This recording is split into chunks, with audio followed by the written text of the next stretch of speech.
ഇപ്പൊ താങ്കളെ നമ്മുടെ ഒരു നല്ല കാലത്തിലോ കഷ്ടകാലത്തിലോ താങ്കളെ ഇന്റർവ്യൂ അല്ലെങ്കിൽ അഭിമുഖത്തിൽ ഞാൻ ഹോസ്റ്റായിട്ട് വന്നിരുന്നു പോകുന്ന ഒരു പാപമാണ് ഞാൻ ചെയ്തതെന്ന് പറഞ്ഞാൽ അത് താങ്കൾ അംഗീകരിക്കും?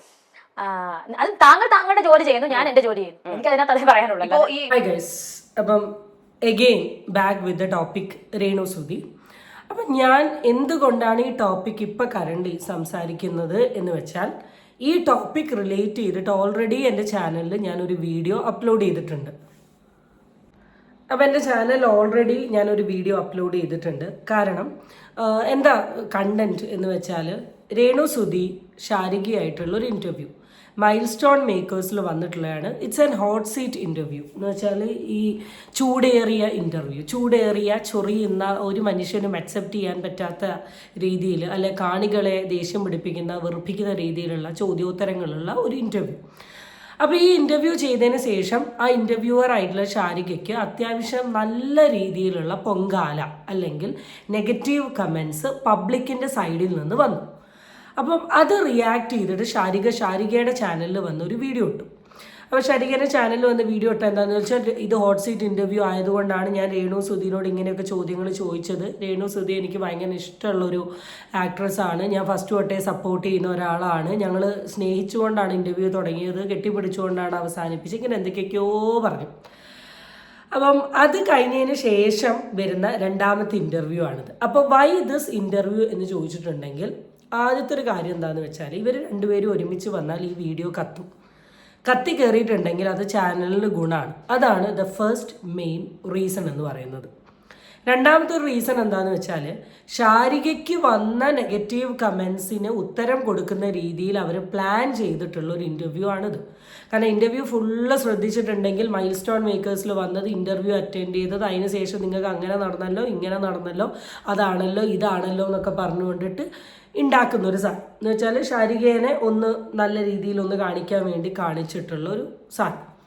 മൂന്നാമത്തെ ഒരു സാധനം എന്താണെന്ന് വെച്ചാൽ, it is A planned interview, 1000% planned ആയിട്ടുള്ള ഒരു ഇൻ്റർവ്യൂ ആണ്. കാരണം ഒരാളെ ചൊറിയാൻ പറ്റുന്നതിൻ്റെ എക്സ്ട്രീം ലെവലിൽ ശാരിക എന്ന് പറയുന്ന ഇൻ്റർവ്യൂവർ ഹോട്ട് സീറ്റിൽ ചൊറിയുന്നുണ്ടെങ്കിലും വളരെ കൂളായിട്ട്, ഇതൊക്കെ എനിക്ക് നേരത്തെ അറിയാം എന്ന രീതിയിൽ വളരെയധികം എന്താ പറയുക, വളരെയധികം എനിക്കിതൊന്നും ഒരു കൂസലല്ല എന്ന രീതിയിൽ റിപ്ലൈ കൊടുക്കുന്ന രേണു സുധി.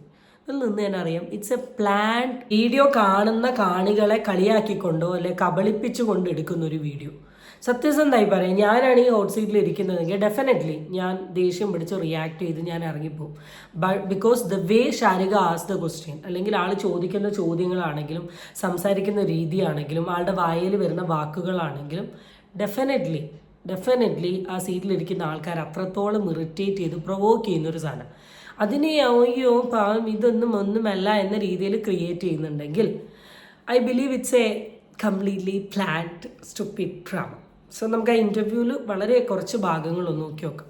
താങ്കളെ നമ്മുടെ ഒരു നല്ല കാലത്തിലോ കഷ്ടകാലത്തിലോ താങ്കളെ ഇന്റർവ്യൂ അല്ലെങ്കിൽ അഭിമുഖത്തിൽ ഞാൻ ഹോസ്റ്റായിട്ട് വന്നിരുന്നു പോകുന്ന ഒരു പാപമാണ് ഞാൻ ചെയ്തതെന്ന് പറഞ്ഞാൽ അത് താങ്കൾ അംഗീകരിക്കും? അത് താങ്കളുടെ ജോലി ചെയ്യുന്നു, ഞാൻ എന്റെ ജോലി ചെയ്യുന്നു. എനിക്ക് അതിനകത്ത് അതേ പറയാനുള്ളൂ. ഇപ്പൊ ഈ 3 റീൽസ് ഹിറ്റ് ആയത് നല്ല അഭിപ്രായങ്ങൾ താഴെ വന്നു, നല്ല അഭിപ്രായം മില്യൻസ് അടിച്ചു പോയി. അതിന് നല്ലത് പറഞ്ഞാണ് മില്യൻസ് അടിച്ചു പോയി, ചീത്ത പറഞ്ഞില്ല. താങ്കളുടെ ഷോയ്ക്ക് എല്ലാത്തിനും റേറ്റിംഗ് ഉണ്ട്, അത്യാവശ്യം എല്ലാ ചാനലും കയറുന്നു. ഞാൻ പറഞ്ഞല്ലോ, ശാരികയുടെ ഒരു സൈഡ് ഇങ്ങനെ പ്രൂവ് ചെയ്യേണ്ടതായ രീതിയിലുള്ള ചോദ്യങ്ങളാണ്. അപ്പം അതിൻ്റെ സ്റ്റാർട്ടിങ് ഫേസിലൊക്കെ തുടങ്ങുന്ന ഒരു സാധനമാണത്. ഈ ഇൻ്റർവ്യൂ വന്നതിന് ശേഷം കണ്ടൊരു സാധനം എന്താണെന്ന് വെച്ചാൽ, അതിന് തൊട്ട് മുമ്പ് വരെ രേണു സുധി എന്ന് പറയുന്ന ആക്ട്രസിന് സപ്പോർട്ടേഴ്സിനേക്കാൾ കൂടുതൽ ഉണ്ടായിരുന്നത് ഹേറ്റേഴ്സ് ആയിരുന്നു. പക്ഷേ ഈ ഇൻ്റർവ്യൂ വന്നതിന് ശേഷം സപ്പോർട്ടേഴ്സിൻ്റെ ഒരു ഇത് കൂടി. അത് കൂടാനുള്ളതിൻ്റെ ഒരു കാരണം എന്താ അറിയോ? ശാരിക എന്ന് പറയുന്ന വ്യക്തിയോടുള്ള ഹേറ്റാണ്.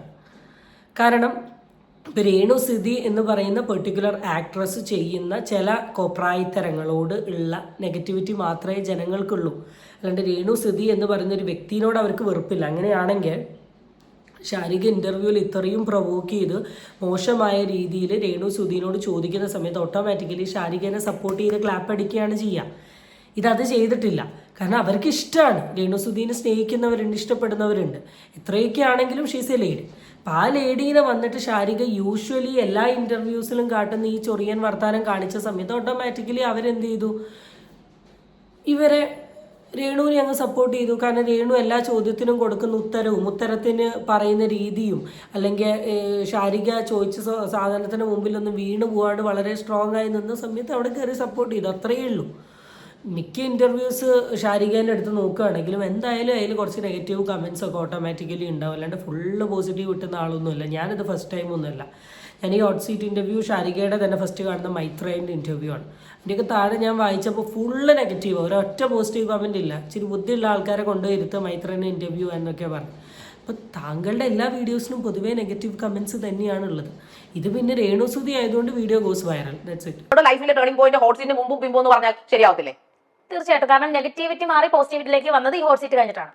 ഹോട്ട് സീറ്റിന് ശേഷം ഒരുപാട് ഉദ്ഘാടനങ്ങൾക്ക് വിളിക്കുന്നു പറയുന്നത് സത്യമാണോ? ഉദ്ഘാടനങ്ങളല്ല, കുറെ പ്രോഗ്രാംസ് കിട്ടിയിട്ടുണ്ട്. പ്രോഗ്രാംസും കാര്യങ്ങളൊക്കെ. രേണുസുതി എന്ന് പറയുന്ന വ്യക്തിക്ക് ഹോട്ട് സീറ്റിന് മുമ്പൊന്നുമല്ല ആള് ഫേമസ് ആയത്. നിങ്ങൾ പറഞ്ഞൊരു ഫേസിൽ വ്യത്യാസം വന്നു, നെഗറ്റീവ് ടു പോസിറ്റീവിലോട്ട് മാറി ഫേസിൽ വ്യത്യാസം വന്നു. പക്ഷെ ആള് ഈ ഉദ്ഘാടനത്തിന് വിളിക്കുന്ന പ്രോഗ്രാമിന് വിളിക്കുന്നതൊന്നും ഇപ്പൊ ഒന്നുമല്ല. നമ്മൾ ഇൻസ്റ്റഗ്രാം എടുത്ത രേണുസുതി മാത്രമേ ഉള്ളൂ. രേണുസുതി അവിടെ പോയി ഇവിടെ ഇരുന്നു, അവിടെ ചോറ് കഴിച്ചു, അവിടെ നടന്നു, അവിടെ ഷൂട്ട് ചെയ്തു, അവിടെ ഇത്. ആള് നല്ല പബ്ലിക് ഫെയിമുള്ള ആൾ തന്നെയാണ്. ഹെയ്റ്റിൽ കൂടിയും നെഗറ്റിവിറ്റിയിൽ കൂടിയും ഫെയിമിൽ നിൽക്കുന്ന ഒരാൾ തന്നെയാണ്. നിങ്ങളിതൊരുമാതിരി നിങ്ങൾ മാത്രം ചെയ്തു, നിങ്ങളോടുള്ള ഹെയ്റ്റാണ് ആൾക്ക് പോയിട്ടുള്ള സപ്പോർട്ട്. അത് മാത്രം മനസ്സിലാക്കിയാൽ മതി. പിന്നെ നിങ്ങൾക്കും ഇതൊരു വീഡിയോ എടുക്കുക, റീച്ച് ആവുക, പൈസ ഏൺ ചെയ്യുക എന്നുള്ളൊരു പെർസ്പെക്റ്റീവ് അല്ല. നിങ്ങളെ കുറ്റം പറഞ്ഞിട്ട് കാര്യമില്ല. അപ്പം നമുക്ക് ഒരു സൈഡ് നോക്കാം.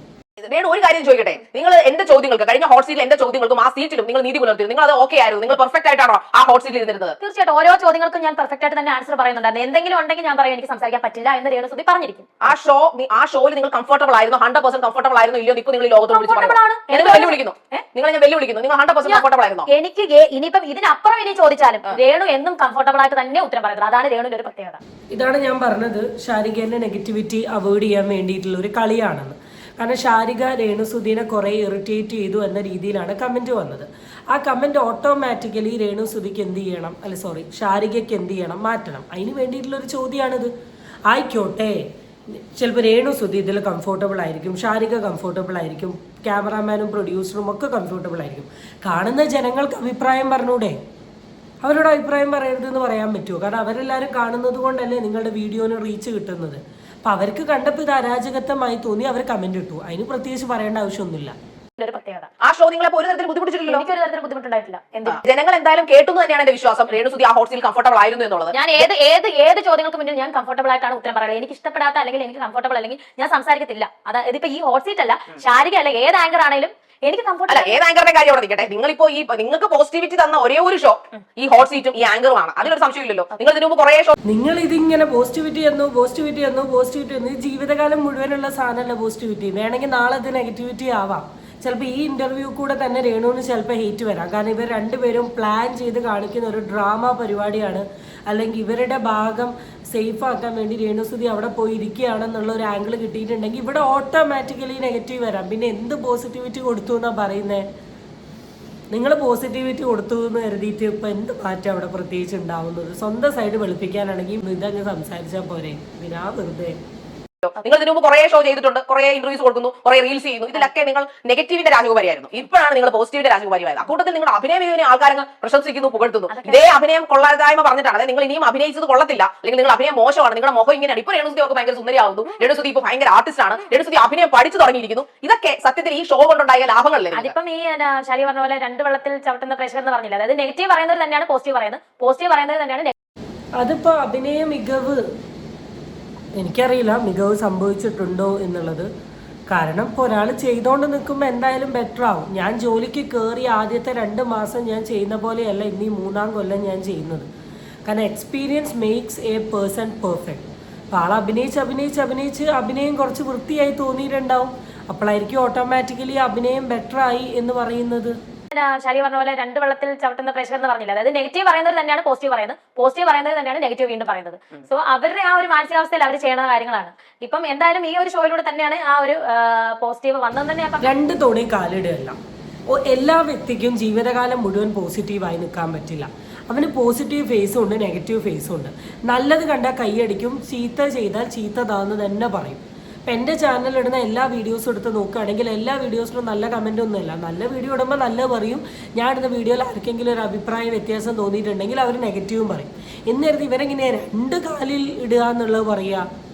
നിങ്ങൾ ചെയ്യുന്ന എല്ലാ കാര്യങ്ങളും സപ്പോർട്ട് ചെയ്യണോ? നമ്മളിങ്ങനെ ക്ലാപ്പ് അടിച്ച് നമ്മൾ സപ്പോർട്ട് ചെയ്യണോ? അല്ലെങ്കിൽ ആ പെർഫ്യൂമിനെ പറ്റി ഇങ്ങനെ പറഞ്ഞ സമയത്ത് നമ്മൾ അതിനെ സപ്പോർട്ട് ചെയ്യണോ? അതൊന്നുമില്ല. നല്ലത് ചെയ്താൽ നല്ലതെന്ന് പറയും, മോശം ചെയ്താൽ മോശം എന്ന് പറയും. അതാണ് സോഷ്യൽ മീഡിയ. അത് വീഡിയോ കാണുന്നവരാണെങ്കിലും വീഡിയോ എടുക്കുന്നവരാണെങ്കിലും ആരും ഇത് കേൾക്കാൻ റെസ്പോൺസിബിൾ ആയിരിക്കും. അതുകൊണ്ട് വെറുതെ ഇതിനെ 2 തോണി എന്നൊന്നും പറഞ്ഞിട്ട് കാര്യമല്ല. ഓക്കെ, സോ ഈ വീഡിയോ ഞാൻ റിയാക്ട് ചെയ്യാനുള്ളതിൻ്റെ ഒരു റീസൺ എന്താണെന്ന് വെച്ചാൽ ഈ പ്ലാൻഡ് ഡ്രാമയാണ് ഇത് എന്നുള്ളത് വളരെ വ്യക്തമായിട്ട് ഞങ്ങൾക്ക് മനസ്സിലായി എന്ന് കൺവേ ചെയ്യാൻ വേണ്ടി മാത്രമാണ്. സോ നമുക്ക് അടുത്ത വീഡിയോ ആയിട്ട് വീണ്ടും കാണാം. Don't forget to subscribe. By.